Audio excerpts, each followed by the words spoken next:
This video is sponsored by Surfshark. South Park Snow Day has been announced, and it's not long till we see Stan, Carl, Kenny and Cartman in their three-dimensional glory. Again, being the third game in the series with Trey Parker and Matt Stone in creative control. The only difference is, this game is 3D, a massive departure from the previous games which were 2D just like the show, with the early South Park games all being in 3D. The difference this time is the game will be the first 3D South Park game of the modern era, which means the creators went back on their word that they would only make a game if it looked like South Park. The creators have publicly stated how much they hate the early games and trying to erase it from their memories as much as possible, even forgetting what a cow launcher was when someone awkwardly asked them at Comic-Con. Well, you guys include the cow launcher.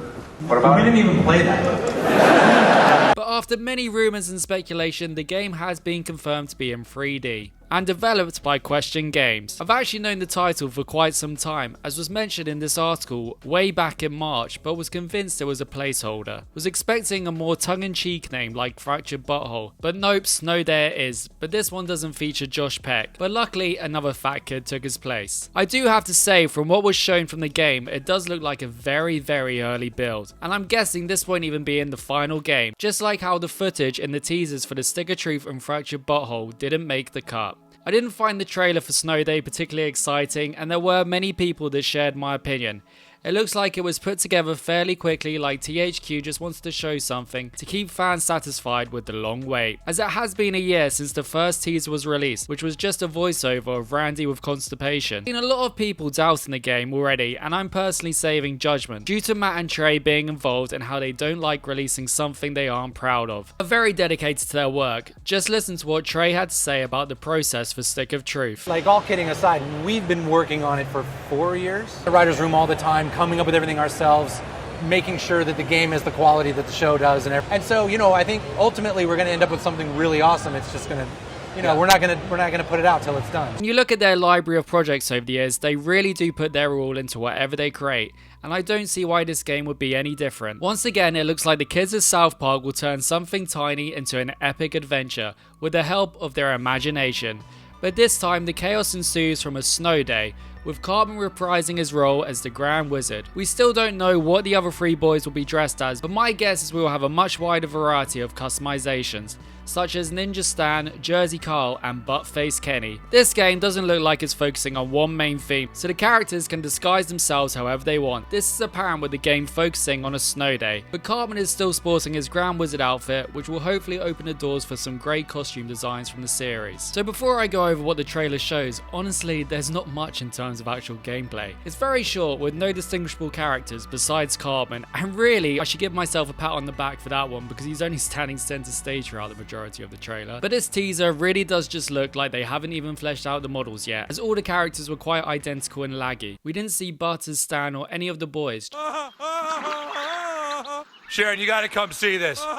This video is sponsored by Surfshark. Just want to say a big thanks to Surfshark. Surfshark is an app/browser extension which lets you place your device anywhere in the universe, even on the moon. Just look at Willsy X having a blast. Surfshark does not work on the moon. You can choose the region you want and the extension will recognize you in that country. This will allow you access to websites and content which may not be accessible from your location, such as Paramount Plus, where you can watch all 26 seasons of South Park plus the specials. Surfshark even encrypts your online data to give you extra security while browsing, so you don't have to blame it on a ghost. That was a ghost! All your passwords, photos, and embarrassing videos are completely safe. One of the best features is you only need to sign up for one account to use on an unlimited range of devices. Use the code TENDO for an extra 3 months free. Surfshark even offers 30-day money-back guarantee, so you won't be standing outside their headquarters asking for change. Click the link in the description, go to surfshark.com to learn more. The trailer begins with a snowflake falling through the sky and showing Cartman standing on top of a pickup truck, making a speech to his fellow classmates about it being a snow day.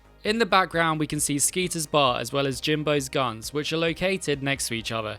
Just like in the Fractured Butthole, a nice bit of continuity for the map design. Cartman also casts some type of spell as fire begins to rain from the sky, which I'm guessing will act as his special ability in the game. We then have footage of one of the 4th graders launching himself onto a makeshift catapult, flying towards town square where a big brawl is taking place. What I notice here is that different coloured flags are scattered around the map, which most likely indicate what team space you're in. This was making me believe the game would be a battle royale type game, and the objective of the game is to eliminate all the other opponents and be the last one standing. However, I've seen a lot of people mentioning they think it's in fact going to be more an action role-playing game, due to the gameplay sharing similarities with other ARPGs such as Happy Wars and Fat Princess. In case you aren't familiar with Happy Wars, this is what the game's objective is. It is a castle siege game where the player's ultimate goal in each game is to successfully assault the enemy's castle. And the main objective for Fat Princess is to rescue the princess from the opposing team's castle, while simultaneously keeping the enemy's princess imprisoned in their own castle. I also do want to point out Trey Parker is a massive fan of board games,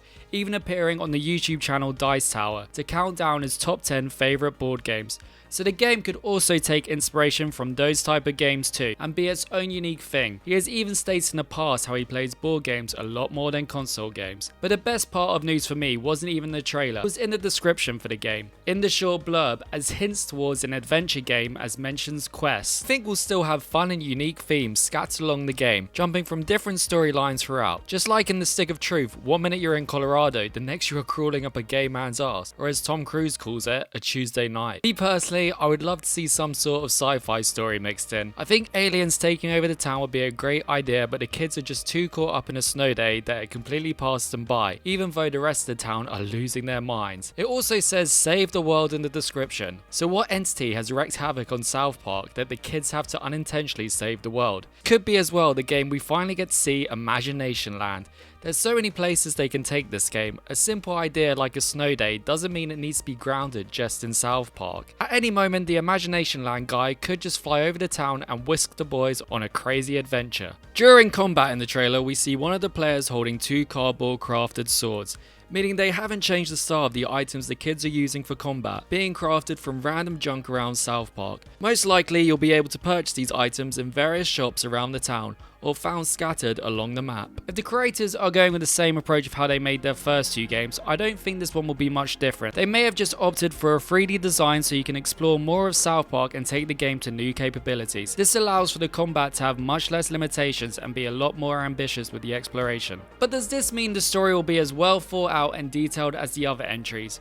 We know Trey Parker wrote the entire script for the previous games, with the first drafts being 800 pages long for Stick of Truth. One thing I haven't seen pointed out by others is this footage could be from a co-op game mode, and not related to the actual main game. The reason being is the game's description does say quest.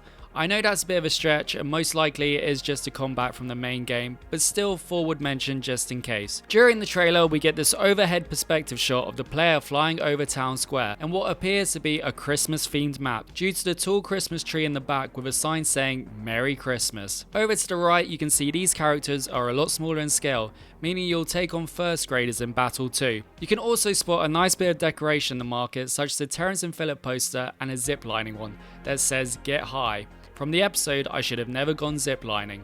The trailer then finishes with the new kid running towards the screen until suddenly big text appears on screen saying South Park in 3D. In case you guys didn't realise that 49 seconds in. The next flashing text that appears lists co-op multiplayer and ends with Cartman's voiceover saying, Hey new kid!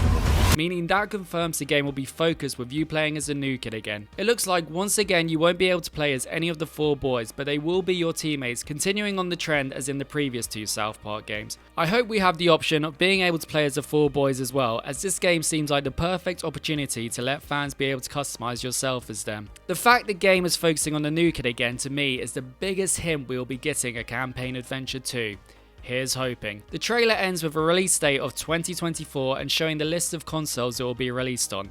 It also looks like this game may release as a holiday title for 2024, with the town being all Christmas themed, which is a good thing. Rather, the developers don't rush the project and take as much time as possible to polish the game. And it's not a long wait, it's only 2024, but remember, the last South Park games kept getting delayed, so I wouldn't trust that release date too much. I have a question to ask you guys. What do you think the theme is going to be? I know it's South Park Snow Day and we see Cartman as the Grand Wizard, but do you think it's going to be still mythical ethical, just because they could utilize so many great themes from the TV series, such as ninjas and Imagination Lab. And just like with the game Phone Destroyer on mobile, look guys, I've got to be honest with you, I've never played it, but I have researched it, and they have loads and loads of different customizations for costume designs. I'm just wondering, are they going to incorporate all those designs into this game? But that's all I could get out of the teaser. I think there's loads more surprises still to come, so to fans already doubting the game, I would rest assured it's in good hands, and it's better to save judgment until we see a more in-depth trailer. It's still focused on the new kid going on a quest, and that gives me a lot of optimism. But what are your thoughts? Let me know down below. Hit that subscribe button if enjoyed. Alright, I think we're done for today. See you guys next week.